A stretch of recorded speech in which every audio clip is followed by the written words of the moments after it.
เอาหันนี่พระวันแล้วสมเกี่ยวมานโลกวันนั้นน่ะผู้สัตว์สาไปตกกระแพงพุ่งทั้งใต้ก็สิไปส้มกับอเวกีไตตำหมอลำหลับเล่งจับไปส้มหมอแพนแดงว่านั่นน่ะก็ถอดนั่นเลี้ยวเมียงแย่งเสสละแดงวันนั้นน่ะพระเก่งความตัดสีกระแพงทั้ง3 เส้นหนึ่งไปคนห้องนิรพัฒน์แมนใหญ่เส้นหนึ่งลงชนแต่อใบห้องแผ่นพุ่มเส้นหนึ่งไปหอดจุ่มสมโมมาสวรรค์ที่นั้นมีสัตว์ละบนเทวดาเขาสุชาดาดังเหงาเมียพระอินทร์ทั้ง4สุจิตตาสุธรรมาสุนันทาผู้หน่อยคอยเขารักษาเพราะว่านั้นแต่เพราะเราบุงมากหนาตรงใส่ในประตูที่นั่นเป็นท้องแต่กระเพนบังทางใต้เพราะแต้มไปถึงหาไปเห็นยมมันรอพยกนั่นนะผู้สอนมึงกาดคนถวายแจกเหตุการณ์พอไปเบิ้งในด้านท้องในกดนรกวันนั้นนะผู้ศักษาไปตกทีทรมานห้อนยังเห็นบางอ่อนหนาผู้เสบกหนองเหนียวถูกเป็นเชี่ยวอีกซ้ำไปพอเชี่ยวสหายพวกนี้มันยังเขา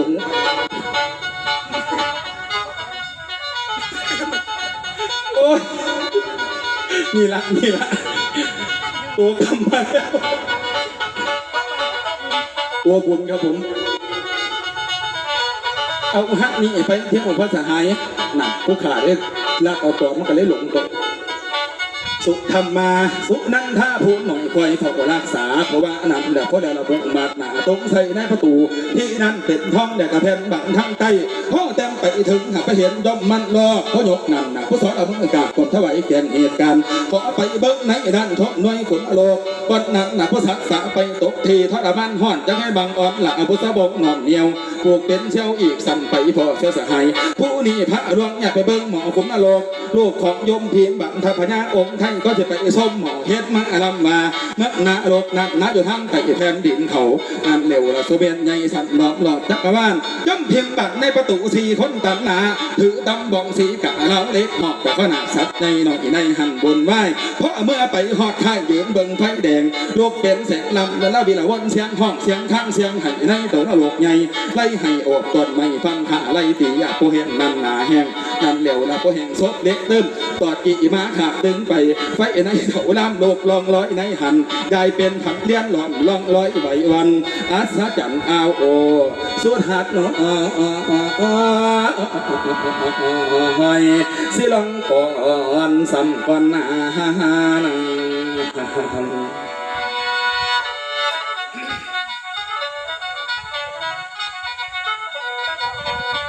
อันใดกับผม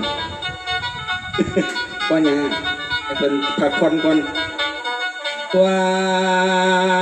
งโอ้น้องอันนี้จังวัตสังขารนี่คือสังขารบ่เหนียวเนี่ยมีเกิดแก่เจ็บตายพญาธิมรณะเข้ามาแง่ไปน้ำใส่ศาสตร์เป็นตายแล้วลงไปเล่นเดทานาเสวยฉาดพ่อแม่เอ๋ยให้ทำบุญทำทานฝากไว้ยังสิได้สู่สวรรค์หันจากทรมานฮ้อนนอนในเต่ามิดกีรีหนีจากหมอนรกใหม่ไฟสีฮอนเมนบ่มีในฮานีสวนเอาเสียวบุตรสะบงขี่รถไปเบิ้งขุมนรกเป็นรถทัศนาจรของยมโลกพอดีมาหับเอาหมอลำสุทัศน์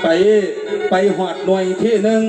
เห็นในนี้ละบานเขาอยู่หน่วยนี้สือว่าสัญญาชีวะนรกหน่วยนี้สัตว์ไปตกกำดั่งเพราะปานมือเสียงกระวนกระวายห้องเนียงน้องไหวบันเอามีดฟันขาดสะบันหนังสินจมบ่ยังเขาจับขังจับหาตีลงผัดร้อยอยู่ขึ้นกะขึ้นบ่ได้เสียงให้บ้าแม่นตายบัดนี้เสี่ยวพุทธสบงก็เลยพระหลวงใหญ่ไปเบิ่งหน่วยที่2ผู้ขาก็เลยย่างไปถามพอพญายมเมียงนรกขุมนรกมันมีจักหน่วยเนาะผู้ขาพอพญายมก็เลยว่า300ขุมก็มีตัวลาพนาวา108ขุมก็มี60ขุมก็มี30ขุมก็มี16ขุมก็มีแต่ว่าขุมใหญ่ๆแท้ๆนี่มีอยู่8ขุม2แม่นหน่วยรู้ว่านรกหน่วยนี่สัตว์ไปตกลองร้อยจนเปลี่ยนก้อนเขาจับน็อตลงไตทางหลังเอาเลยปาดแล้วโยนลงหมอน้ำหออ่อนตายแล้วจังบ่ตายซาเพราะนั้นบัดเนี่ยจังเห็นบ่รีพูดผู้ใดผู้ร้อยลุกมอกมาก็เลยเบิ่งไปเบิ่งมา